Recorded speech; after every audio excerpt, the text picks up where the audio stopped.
Well, they're called the third rail of politics. I'm talking about Social Security benefits. Nobody wants to confront the issue, but my next guest is proposing to do just that. He's Ryan McConaghy, the Deputy Director of the economic group think tank Third Way, and Ryan formerly worked in the offices of both Senator Chuck Schumer and Congressman John Hawley. He joins us now from Washington. Ryan, thanks so much for joining us. First off, outline what you think needs to be done with Social Security. Well, I think we have to look at the fact that, bottom line, we have an entitlement crisis in this country, and Social Security is on an inexorable march to insolvency. The numbers just don't add up. You've got more retirees, more benefits, and the number of workers paying in don't keep up. But Ryan, we've known that for decades, really, about Social Security, that it's on its way to bankruptcy. But what is it that you're proposing to touch on Social Security that hasn't been touched before?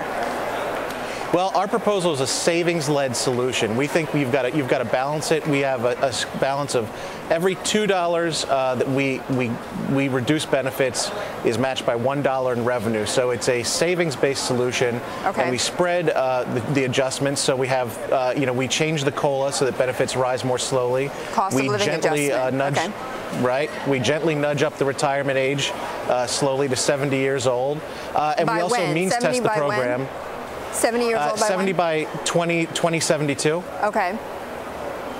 And we also means test the program. We think that the wealthiest Americans, if you don't need Social Security, you shouldn't get it. Even if Derek Jeter only gets a $15 million a year extension, he's probably not going to need Social Security, and we need to put those resources elsewhere. Right, but here's the problem, and this is the same problem with these Bush tax cuts, is that, of course, you talk about Derek Jeter, you talk about Warren Buffett, they don't need the Social Security benefits, but what you're also proposing is to cut those benefits for those, right, who earn $200,000 or more. Is that right? Yes, everyone is going to have to take a haircut here. The bottom line is the problems are too big to solve just by focusing on one income group, even if it's the wealthiest Americans.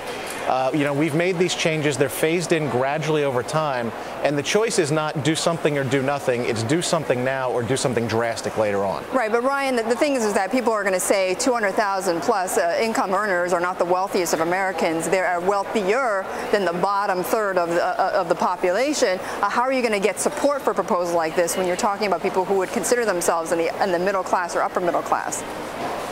Well, we're not talking about raising on people who are in their working or earning years. We're talking about slowly reducing the growth in benefits. So if you actually look at what happens to people's income as they retire, $200,000 or $400,000 for a couple in retirement is actually a pretty wealthy income stream. So it's not ideal, but we have to make tough choices. And ultimately, to solve these problems, everyone has to contribute. So how much overall would you save then if all of your proposals were implemented? This would put Social Security on a path to be solvent for 75 years. We're talking in the neighborhood of $7 trillion, something like that. Okay, so in 75 years, you're saying in 75 years, Social Security will be solvent? Yes, that under our plan, it will be solvent for the next 75 years. Okay, Ryan, we're going to have to leave it there, but thank you so much. Interesting outline there of Social Security. Ryan McConaghy of Third Way, that is a Democratic-led think tank in Washington.